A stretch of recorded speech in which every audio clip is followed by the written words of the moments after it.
So hi everyone, this is Kifo Vlogs, a Filipino actor based singer of Saudi Arabia, and welcome back to my channel. Kinakain ko muna ng reaction video, ang Jillman compilation. So without further ado, let's start this reaction video. Pero meron mga bagay di ba, na akin lang ito. Like, you're very private.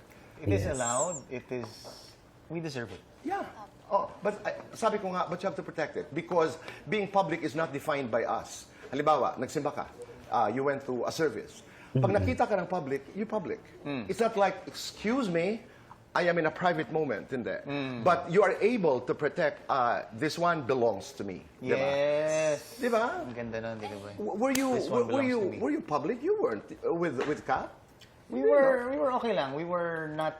Hindi kayo nagtago? Hindi kami nagtago, hindi namin bin-broadcast. When people see us... So anong ibig sabihin nito? What is your song for my friend Kat? It's still, it's still the way you look at me talaga. Yun pa rin talaga. Yes. At hindi pa nababago yan. The Hindi way pa. you look at each other. Yes, you make me believe that there's nothing in this world I cannot be. Tama. Di ba? Ang ganda, no? There's nothing in this world that You make me believe you make me believe that there's nothing in this world that I cannot be. Ganda, no? Kung halimbawa magbibigay ka ng isang payo kay Jillian na may kinalaman sa love, ano yun, Christian?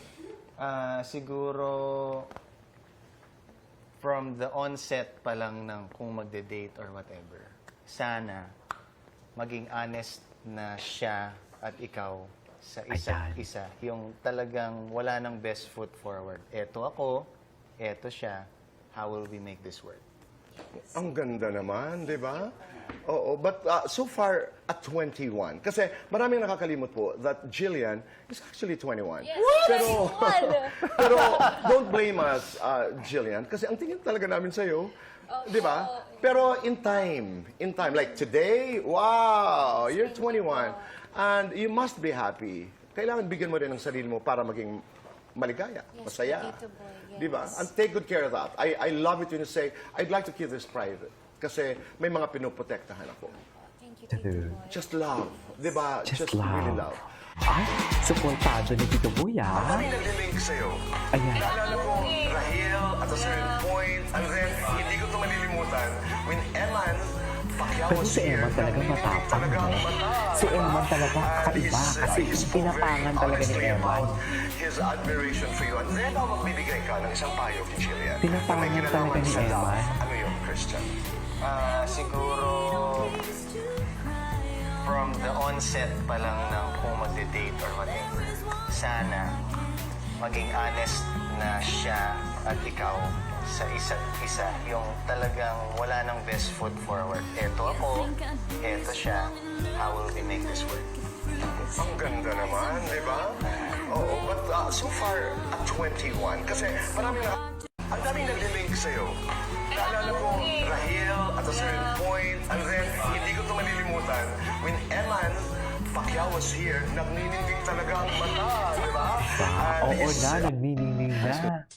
Ay, cutie, bakit naman sinuta ng pambabae yun? Anyways, what's next? Ay, hello.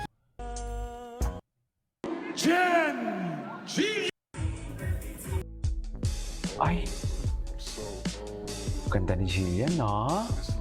Oh, si Eman kaya, anong balita kay Eman?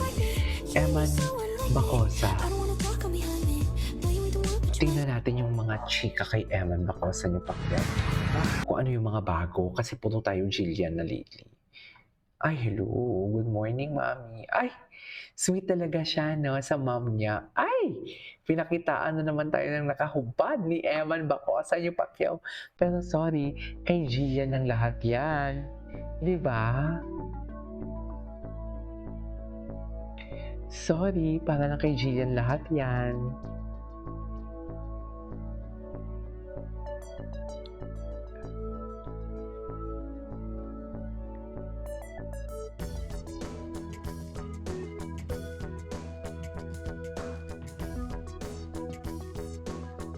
Ay.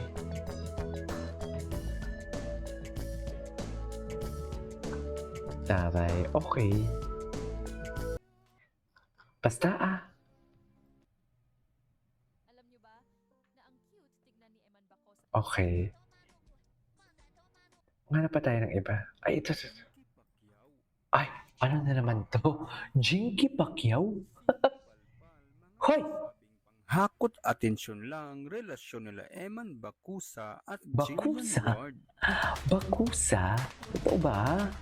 Sure ka na ba dyan sa pronunciation natin, akla? Charis! Nagbigay na rin ng kanyang opinyon ang may bahay ni Manny Pacquiao na si Jinky Saan? Pacquiao. Kaugnay sa Gumagawa kumalat na talaga ito ng isyung may kwento eh. kaugnayan sa relasyon ng aktres na si Jillian Ward kay Eman Bakusa Pacquiao na ayon Bakusa? sa chika ay isang palabas lamang Ay. pala para makahakot ng atensyon sa publiko. Ayon sa Totoo naging ba? opinyon umano ni Jinky, ay mas naniniwala siyang totoo ang pag-iibigan ni na Jillian at Eman Ayan na, at Eme. hindi yung Charis! ibinabatong akusasyon Eme. sa kanila na umano'y para sumikat lang. Kaya kunyari, pinalalabas nilang in relationship sila kahit naman daw hindi totoo ito, or in short ay In naggagamitan short? lang sila. Totoo Para talaga pa ako. kay Jinky, In ay short. sang-ayon siya sa naging pahayag ng kanyang husband na si Manny Pacquiao na walang Oh. dahilan para bumuo ng piking relasyon sina Pik- Jillian at Iman dahil nga wala Charis! naman silang mapapala dito Charis! dahil hindi naman iyon ang magbibigay sa kanila ng income kundi ang pagtatrabaho Ba? nila sa mundo ng showbiz. Mami, alam na alam niya Sa talaga yung ibang mga story. artista ay posible daw ginagawa ito. Pagdating kina Eman at Jillian ay ramdam umano ni Jinky na hindi nila magagawa ito kasi hindi naman daw sila iyong mga klase ng artista na uhaw sa atensyon at gustong laging pinaghahabol ng media dahil mas Atake. prefer ng mga ito ang Prefer- private na prefer- relasyon. Ano yung Dagdag pa ni paper? Jinky Charis! ay tama rin ang binitiwang pahayag ng husband niyang si Manny na hindi obligado sina Eman at Jillian na magbigay Totoo nga update sa naman. publiko Totoo nga related naman sa yun. kanilang relasyon kasi kahit mga boss nila ay out na pagdating sa desisyon ng dalawa sa usaping pag-ibig Totoo dahil nga sa din naman. trabaho lamang sila pwedeng makialam. Pakiramdam ni Jinky ay mga taong inggit lang umano ang magsasabing palabas lang lahat ang relasyon nila Eman at Jillian para lang sa pagbabaka sakaling masira ang magandang ugnayan mayroon ang dalawa o di Oh. kaya ay baka mga insecure lang mga ito sa tagumpay na unti-unti nang nakakamta ng dalawa sa murang edad nila. Jinky Pacquiao. Jinky Sinupal pa Pacquiao. mga nagsabing Hindi ko panghakot talaga atensyon kinakaya. lang Hindi ko na talaga, Jillian Ward. ay, Ibinisto napakalaking dami niya talagang picture chika. frame niya na nakasabit sa kwarto ni Eman Bakusa. Bakusa.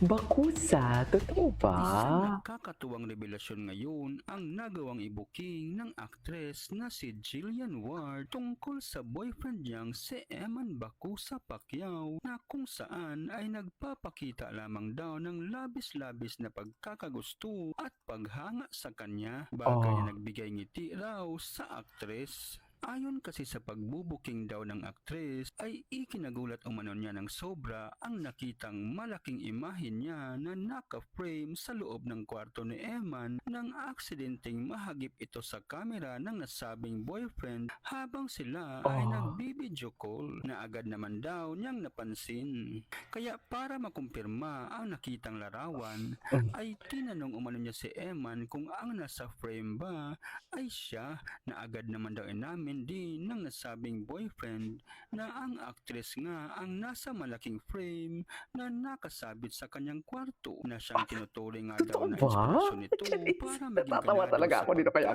pagtatrabaho everyday. Siyempre, ikinagalak umano ni Jillian ito sabay pag-amin Ito. na humingi pa raw ng patawad si Eman sa kanya dahil sa di paghingi ng permission niya patungkol nga sa paglagay ng malaking picture niya sa kwarto ng nasabing boyfriend na ayon sa aktres ay walang problema ito sa kanya. Katunayan pa nga daw ay nagpasalamat pa siya kay Eman dahil kahit sa simpleng ginawa nito ay ipinakita nito gaano niya tinitingala raw ang ngayon girlfriend na niyang aktres. Isang maliit na effort umano pero malaki ang impact pagdating sa aktres at sa umano'y relasyon nila. Samantala, Tama. nang matanong naman daw ni Jillian si Eman kung bakit Ano? larawan lang niya at hindi yung silang dalawa ang magkasama, ay sagot umano ng boksingero ay espesyal umano ang nasabing larawan kasi ito raw ang larawang unang pinaprint niya para ilagay sa frame. Sabay pag-amin na meron pa naman daw ibang pic na Okay. naka-frame. Okay. Anyway, so this is all for today's video. This is Kimo Vlogs and see you on my next vlog. Bye.